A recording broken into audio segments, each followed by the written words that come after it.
नमस्कार दोस्तों। आज मैं आपके लिए लेकर आया हूं एक ऐसी किताब की कहानी जो सिर्फ किताब नहीं, एक जीवन बदलने वाली सोच है।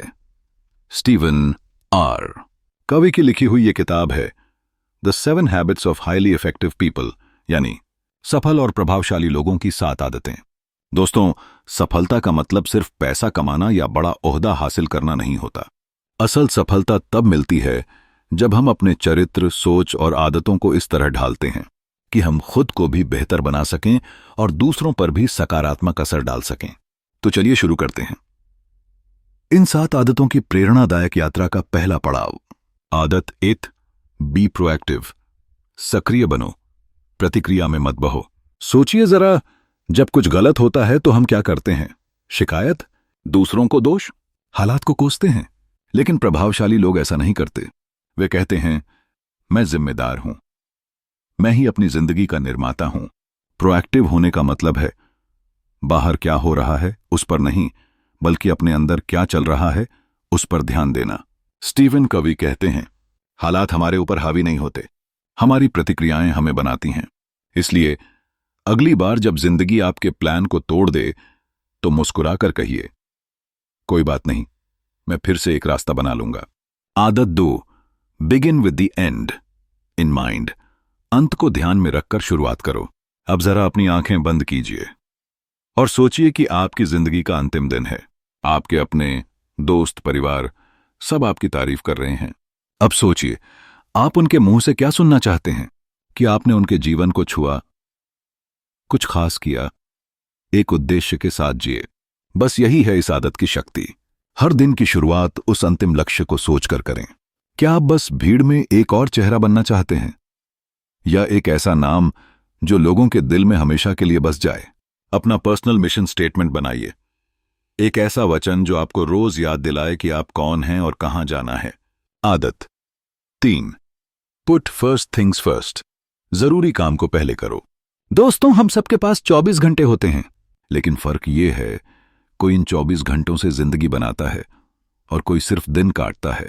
स्टीवन कवी हमें सिखाते हैं, जरूरी काम पहले करो, क्योंकि अगर आपने जरूरी चीजों को नजरअंदाज किया तो बाद में वही जरूरी बनकर सामने खड़ी होंगी, लेकिन एक आपातकाल बनकर। एक छोटी सी आदत आपको असाधारण बना सकती है, और वो है प्रायोरिटाइज करना। जरूरी को पहले, तात्कालिक को बाद में। जीवन में ना कहना भी सीखिए, क्योंकि जब आप फालतू चीजों को ना कहते हैं तभी आप अपनी असली मंजिल को हां कह पाते हैं। तो दोस्तों, आज आपने सीखा कि हमें हालात पर नहीं, अपनी प्रतिक्रियाओं पर नियंत्रण रखना है, कि हमें हर काम से पहले ये सोच लेना है कि हमारा अंतिम लक्ष्य क्या है, और फिर उसी के अनुसार अपने समय और प्राथमिकताओं को सजाना है। तो अब आप तैयार हो एक नई सोच, एक नई शुरुआत और एक नई मंजिल के लिए, क्योंकि ये तो बस शुरुआत है दोस्तों।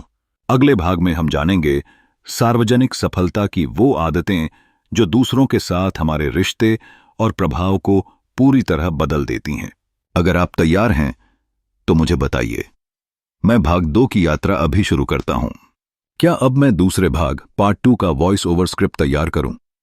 इस भाग में हम उन आदतों को समझेंगे जो हमें दूसरों के साथ बेहतर संबंध बनाने, नेतृत्व करने और विश्वास अर्जित करने में मदद करती हैं। भाग 2, पब्लिक विक्ट्री। दूसरों के साथ प्रभावशाली रिश्ते कैसे बनाएं।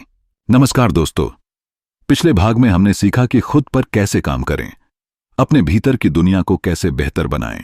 अब वक्त है उस दूसरे पड़ाव का, जहां हमारी आत्मविकास की यात्रा दूसरों से जुड़ती है। स्टीवन कवी इसे कहते हैं पब्लिक विक्ट्री, यानी सार्वजनिक सफलता, और इसकी शुरुआत होती है चौथी आदत से। आदत 4, थिंक विन विन। जीत जीत की सोच अपनाओ। दोस्तों, दुनिया में ज्यादातर लोग सोचते हैं, अगर मुझे जीतना है तो किसी और को हारना होगा। लेकिन कवि कहते हैं, ये सोच हमें छोटा बना देती है। विन विन का मतलब है, मैं भी जीतूं और तुम भी। हम मिलकर ऐसा रास्ता ढूंढें जिसमें दोनों को फायदा हो। यह सोच बनती है आत्मविश्वास, आपसी सम्मान और खुले दिल से। जब आप किसी रिश्ते, व्यापार या बातचीत में विन विन सोच लाते हैं तो न केवल रिश्ते मजबूत होते हैं, बल्कि लंबे समय तक चलने वाली सफलता भी मिलती है। आदत 5, seek first to understand then to be understood. पहले समझो फिर समझाओ। ये आदत इतनी शक्तिशाली है कि अगर दुनिया इसे अपना ले तो आधी समस्याएं खत्म हो जाएं। सोचिए, जब आप किसी को दिल से सुनते हैं, बिना टोक के, बिना जज किए, तब सामने वाला क्या महसूस करता है? वो महसूस करता है कि वो मायने रखता है। कवि कहते हैं, सबसे बड़ी जरूरत है समझे जाने की। इसलिए अगली बार जब कोई आपसे अपनी बात कहे तो जवाब देने की जल्दी मत करिए। पहले पूरी तरह सुनिए, महसूस कीजिए, समझिए, और तब जब आप अपनी बात कहेंगे तो वो दिल से सुनी जाएगी। आदत 6, सिनर्जाइज।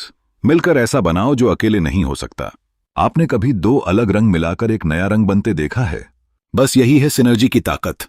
जब अलग अलग लोग, अलग सोच, अलग अनुभव एक साथ आकर एक समस्या को हल करते हैं तो जो समाधान निकलता है वो हम सबकी सोच से भी बड़ा होता है।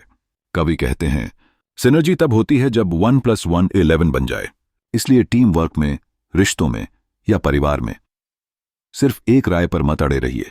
सुनिए, साझा कीजिए और मिलकर कुछ बड़ा बनाइए। अंतिम शब्द, भाग 2 का सार। तो दोस्तों, आज आपने सीखा कि जीत सिर्फ अकेले की नहीं होती। सच्ची जीत वो होती है जिसमें सबका भला हो। कि पहले सुनने की कला आपकी बात को और भी ताकत देती है, और जब हम अलग अलग सोच को जोड़ते हैं तो बनता है एक ऐसा समाधान जो अकेले मुमकिन नहीं। अब सोचिए जरा, अगर आप इन 3 आदतों को रोजमर्रा की जिंदगी में लागू करें तो आपके रिश्ते, आपकी टीम, आपका परिवार, सब में एक नई ऊर्जा, नई समझ और नई सफलता आ जाएगी। और यही है पब्लिक विक्ट्री, अपने भीतर की जीत को दुनिया तक फैलाना। क्या आप तैयार हैं अंतिम और सबसे गहरे भाग के लिए? क्योंकि भाग 3 में हम जानेंगे सेल्फ रिन्यूअल और पर्सनल ग्रोथ की वो आदतें जो आपको एक लीडर नहीं बल्कि एक प्रेरणा बना सकती हैं। अगर आप कहें तो मैं अगला और अंतिम भाग अभी प्रस्तुत करूं। नमस्कार दोस्तों, आपने अब तक वो सब सीखा जो एक इंसान को खुद पर नियंत्रण दिलाता है, फिर उसे दूसरों के साथ सामंजस्य बनाना सिखाता है। लेकिन एक सवाल उठता है, जब हम ये सारी आदतें सीख, असल सफर तो वहीं से शुरू होता है। आदत 7, शार्पन द सॉ। अपनी आरी को तेज करते रहो। कवि हमें एक कहानी सुनाते हैं। एक आदमी जंगल में पेड़ काट रहा था। वो घंटों से लकड़ी काट रहा था, लेकिन उसकी आरी अब कुंद हो चुकी थी। फिर भी वो रुकने को तैयार नहीं था। किसी ने कहा, भाई आरी को थोड़ा तेज कर लो। वो बोला, समय नहीं है, बहुत काम है। बस यही गलती हम भी करते हैं। हम काम में इतने खो जाते हैं कि खुद की देखभाल करना भूल जाते हैं। शार्पन द सॉ का मतलब है अपने शारीरिक, मानसिक, भावनात्मक और आध्यात्मिक पहलुओं को समय देना, उन्हें तरोताजा करना। शारीरिक नवीकरण, फिजिकल रिन्यूअल, रोज थोड़ा व्यायाम, अच्छा और संतुलित भोजन और नींद, ये 3 चीजें आपकी ऊर्जा को बनाए रखती हैं। मानसिक नवीकरण, मेंटल रिन्यूअल, रोज कुछ नया सीखिए, किताबें पढ़िए, खुद से सवाल कीजिए, अपना दिमाग खुला रखिए। सामाजिक नवीकरण, इमोशनल रिन्यूअल, रिश्तों को समय दीजिए, सुनिए, समझिए, माफ कीजिए, खुद को और दूसरों को अपनाइए। आध्यात्मिक नवीकरण, स्पिरिचुअल रिन्यूअल, ये वो हिस्सा है जो हमें हमारे उद्देश्य, हमारे क्यों से जोड़ता है। अंतिम सार, संपूर्ण यात्रा का निचोड़। तो दोस्तों, अब आप उन 7 शक्तिशाली आदतों को जान चुके हैं जो किसी भी साधारण इंसान को असाधारण और प्रभावशाली बना सकती हैं। आदत 8, प्रोएक्टिव बनो, प्रतिक्रिया में मत बहो। आदत 2, अंत को ध्यान में रखकर शुरुआत करो। आदत 3, जरूरी चीजों को पहले करो। आदत 4, जीत जीत की सोच अपनाओ। आदत 5, पहले समझो फिर समझाओ। आदत 6, मिलकर कुछ बड़ा बनाओ। आदत 7, अपनी आत्मा और शरीर को नवीनीकृत करते रहो। स्टीवन कवी हमें याद दिलाते हैं, हम वही नहीं हैं जो हमारे साथ हुआ है, हम वो हैं जो हमने चुना है बनना। तो अब चुनाव आपके हाथ में है। क्या आप इन आदतों को सिर्फ सुनकर भूल जाएंगे या इन्हें अपनी दिनचर्या में शामिल करके खुद को और दुनिया को बेहतर बनाएंगे? अगर ये आवाज आपके दिल तक पहुंची हो तो इसे अपने दोस्तों, परिवार और साथियों के साथ जरूर साझा करें, क्योंकि दुनिया को सिर्फ सफल लोग नहीं, प्रभावशाली, समझदार और जागरूक लोग चाहिए। धन्यवाद। और याद रखिए, बदलाव बाहर से नहीं, अंदर से शुरू होता है।